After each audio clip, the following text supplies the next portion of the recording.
Throughout the next few days, you'll be making various scientific observations to help come to a conclusion towards several questions regarding a tree, including its identity, size, and the weather it experienced. Observations are an essential part of the scientific method used throughout its various steps.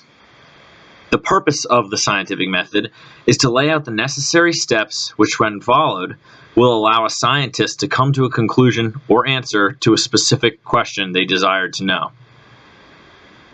During the scientific method, observations help to collect and record research and data, establish a hypothesis and the appropriate test setup for it, and review and compare the results of that test to the hypothesis. One must be smart when making observations, and being smart means choosing the right tools for the job. For example, time would simply be wasted if you were trying to look at something very small with the naked eye. So, you would want to choose a magnifying glass or a microscope. Another example would be that you'd want to use a camera, so you don't have to take more notes while you're at the site, and you can do it later. Just remember that proper planning is important when trying to make effective observations.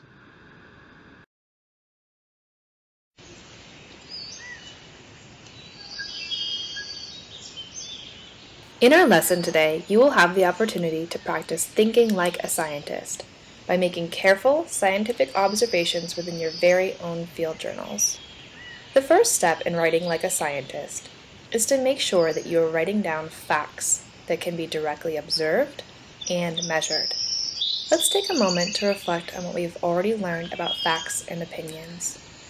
We know that facts are based on real evidence that we can use to demonstrate that something is true, and opinions are based on something that we personally believe to be true.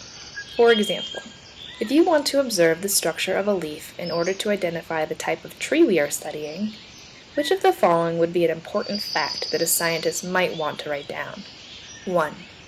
This leaf is very pretty. 2. This leaf is the biggest leaf in the entire world. 3. This leaf is 2 inches high and 1.5 inches wide. If you thought to yourself that measurements were the most important facts for a scientist to write down, instead of the first two, which represent opinions, you're well on your way to thinking like a scientist. The second aspect of great scientific journaling is to record specific and detailed data. Close your eyes for a moment and imagine a forest with many different types of trees. Now imagine that I told you that underneath the tree with green leaves, you would find an incredible treasure. Does that provide you with enough information to find the specific tree you're looking for? Of course not.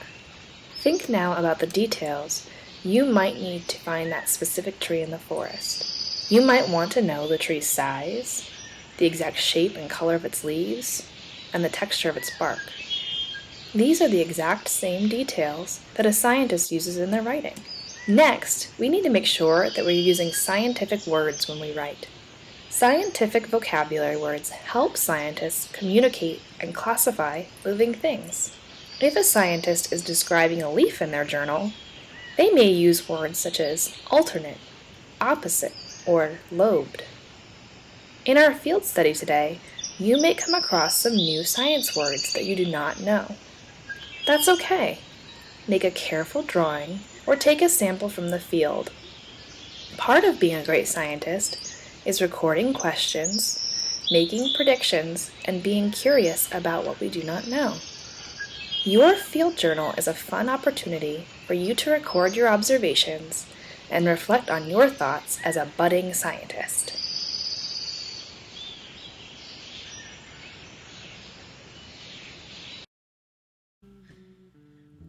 When using our scientific key, please use it in conjunction with our list of descriptive words on the next slide. Our scientific key is a starting point for trying to identify what kind of tree you and your team have chosen. Our scientific key has yes/no questions, but it also has questions you will need to answer by using words that describe what you are seeing. First, does your tree have individual leaves or compound leaves? What is the shape of your leaf? Does it look more like the first leaf shown, which is yellow with pointy edges? Or is it more like the second leaf on the slide, which is green with smooth edges? Or does it have something totally different, like smooth lobes? What do the edges of your leaves look like? Are they smooth, or do they have a tooth to them? What is the texture of the bark of your tree? Is it very rough? Is it smooth? Or is it peeling off in many different places? These are all questions to answer to make it easier for you to identify the type of tree you have chosen. This list may be used to describe the trees, leaves, bark, and branches. Can you come up with even more descriptive words that you, your team, or classmates could use to make even more specific scientific observations?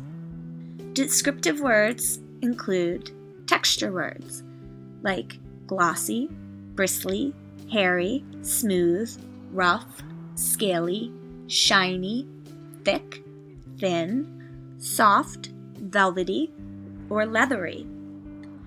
Or colors such as brown, green, yellow, purple, black, white, or other words to describe colors such as dark, light, or spotted or speckled.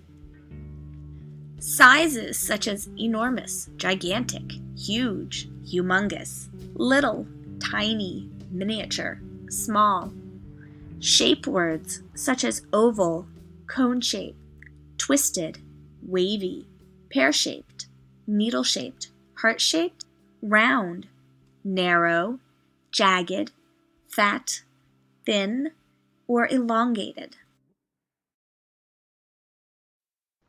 Today in our lesson, we will also be learning about why we are taking pictures of our trees and what we will be taking pictures of. Part of being a scientist is taking pictures of what you are observing. In doing so, a scientist wants to take pictures of what they are studying.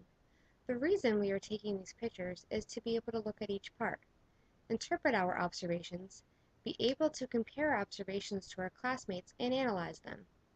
Finally, we want to provide pictures to our classmates and incorporate them into our final presentation to collect all of our observations. As a scientist, you will be able to take pictures of your tree, which your partner will be able to stand next to so that they can get an idea of how tall your tree really is. You will also be able to take pictures of the leaves, the bark, the branches, and the surrounding animals or bugs that may be living on your tree, and finally, the core, which you will be analyzing and interpreting the data later on in this project. As a scientist, you want to be able to capture all of these different components, which will help you better understand the history of your tree.